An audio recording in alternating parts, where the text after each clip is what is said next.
Mais comme promis, ce matin, parce que la paracha, d'une certaine manière, est une paracha un peu particulière, eh bien, nous avons choisi de faire intervenir un second intervenant pour en parler de la paracha, pour dire un mot sur la paracha. Il s'agit du Rav Jean Lévy, qui était le rabbin de la communauté de Vauclin, hein, de l'oratoire de la rue Vauclin, dans le 5e arrondissement, l'école rabbinique. Rav Jean Lévy, merci d'être avec nous. Boker Tov. Boker Tov. Alors voilà, nous en parlions ce matin, nous parlions de l'importance de cette paracha de Vaetranan. Quel est le sujet qui vous a marqué dans cette paracha et que vous souhaiterez mettre en exergue? Écoutez, l'une des grandes particularités de cette paracha, c'est la répétition des Aseret Hadibrot, des 10 commandements. Oui, oui, très important. Dans la paracha de Yitro, et qui sont répétés ici par Moshe Rabbeinu à la fin de sa vie, lorsqu'il parle au peuple d'Israël, et qu'il lui répète toutes les mitzvot, et donne ses dernières recommandations.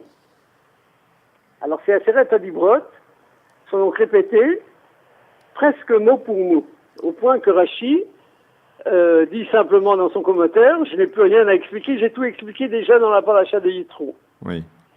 Mais il y a eu une différence tout de même importante, c'est dans l'ordre concernant le Shabbat. Oui.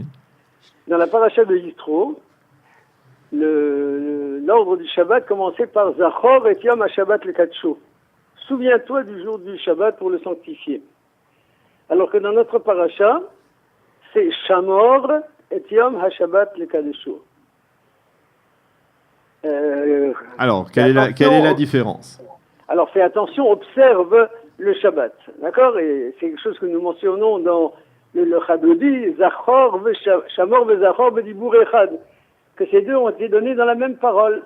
Mais il y a, bien entendu, des nuances importantes.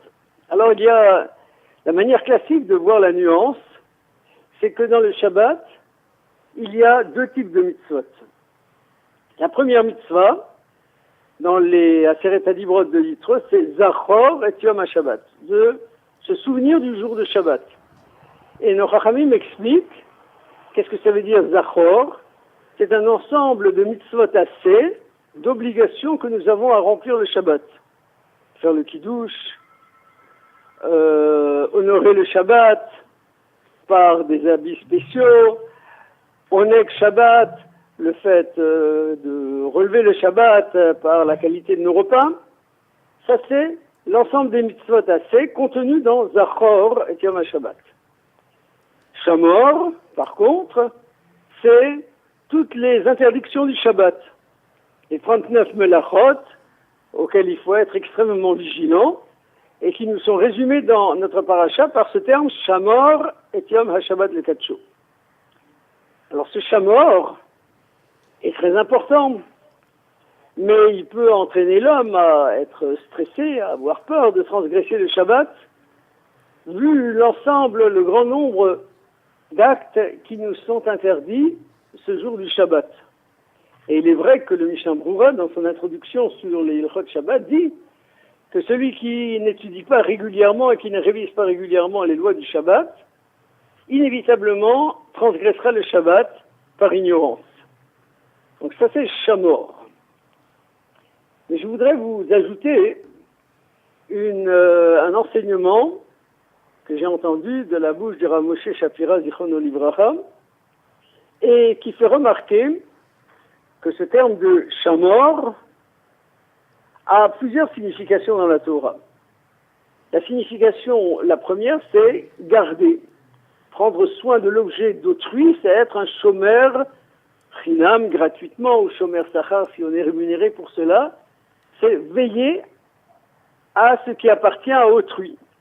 Et c'est dans ce sens-là que Shamor et Yom HaShabbat, c'est aussi veiller à ce que nous ne transgressions pas le Shabbat. Mais il y a un autre aspect, c'est que il est dit dans la paracha de Vayeshev, après les rêves de Yosef, qui ont entraîné, nous dit le verset, la haine des frères à l'égard de Yosef, il est dit Aviv, Shamar et Adabar. Son père, Yaakov, Shamar a gardé la chose. Et Rachid là-bas explique qu'est-ce que ça veut dire, il a gardé la chose. Il a attendu de voir la réalisation de ce qui était annoncé dans ses rêves. Donc Shamar, ça veut aussi dire être en attente d'eux. Et alors le Rav Moshe Shapira nous dit que pour Shabbat, c'est la même chose. Nous devons être en attente du Shabbat. Ce n'est pas nous qui faisons le Shabbat nous vient de la part d'Hachem. C'est une kedusha, une sainteté à laquelle nous pouvons avoir accès, mais il faut être en état d'attente, il faut la vouloir. Un peu comme, on dit à propos du Mashiach, que notre mitzvah, c'est Tzipitel Yeshua, où on va nous demander, après 120 ans, si nous avons attendu le Mashiach. C'est cette attente qui est importante parce que c'est quelque chose qui nous vient d'en haut, que nous ne pourrons pas créer et que nous devons attendre. Et c'est cela, Shamor et Yom HaShabbat, nous devons être en attente du Shabbat. Et cela correspond très bien à la notion de Kabbalat Shabbat. Kabbalat Shabbat, c'est une tefila qui est extrêmement populaire avec le Chadodi, dans laquelle nous accueillons le Shabbat. Le Chadodi, l'Ikrat Kala, prenez Shabbat de Kabbalah, nous allons accueillir la reine du Shabbat. Donc il faut être en attente et vouloir accueillir cette reine du Shabbat. Et prendre conscience que nous devons nous préparer pour rentrer dans un jour spécial, un jour qui a une kedusha particulière, et cette kedusha nous est donnée entièrement par Hachem. Mais je voudrais ajouter encore quelque chose, c'est que Kabbalat Shabbat, c'est pas seulement le nom de cette prière, mais c'est également un acte que nous faisons. Chaque personne doit être mekabel Shabbat. Une femme, c'est au moment où elle allume les nérodes de Shabbat, qu'elle est mekabelet Shabbat, c'est-à-dire qu'à partir de ce moment-là, elle a accepté sur elle le Shabbat et elle n'a plus le droit de faire le moindre travail interdit Shabbat. Cette notion est valable aussi pour les hommes. Les hommes aussi doivent accueillir le Shabbat, ils le font soit par la tefila de Kabbalat Shabbat, ou alors tout simplement en disant, à partir de maintenant, je reçois le Shabbat. Et la mitzvah que nous avons, c'est d'accueillir le Shabbat avant leur limite. Théoriquement, le Shabbat ne s'impose qu'au moment du coucher du soleil. Mais il y a une mitzvah d'accueillir le Shabbat plus tôt. Et c'est pour cela que l'heure d'allumage des Nérot, c'est généralement 18 minutes avant le coucher du soleil. À Jérusalem, on attend 22 minutes.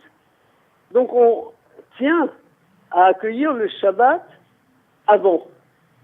Donc bien que ce Shabbat nous soit donné par Hachem, c'est pas nous qui le créons, mais nous avons la possibilité de le faire rentrer en avance, avec quelques minutes d'avance.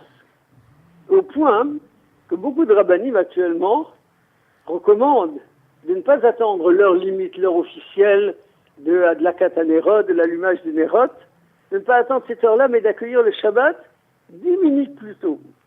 Et ils nous disent que la personne qui prend un tel engagement peut espérer que ce soit une segoula qui lui apportera beaucoup de brachot.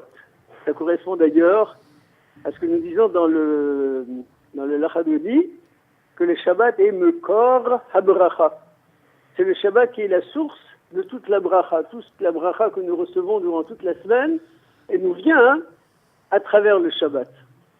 Alors, on ne peut qu'espérer que mettre en application ce Shamor et Yom HaShabbat le 4 jours, respecter le Shabbat par le fait de ne pas le transgresser, mais aussi de se mettre en attente et de l'accueillir dès que possible, au moment de la Katanerot ou même un peu plus tôt, de telle sorte à ce que nous soyons tous bénéficiaires de ces brachot du Shabbat. Eh bien, Rav Jean Lévy, merci de nous avoir éclairé sur cette importance du Shabbat telle qu'elle est mentionnée dans la paracha de cette semaine de Vaetrana dans le cadre des Aseret Adibrot. Merci d'avoir été avec nous sur studiokalita.com ce matin et Shabbat Shalom. Shabbat Shalom, Kaltou.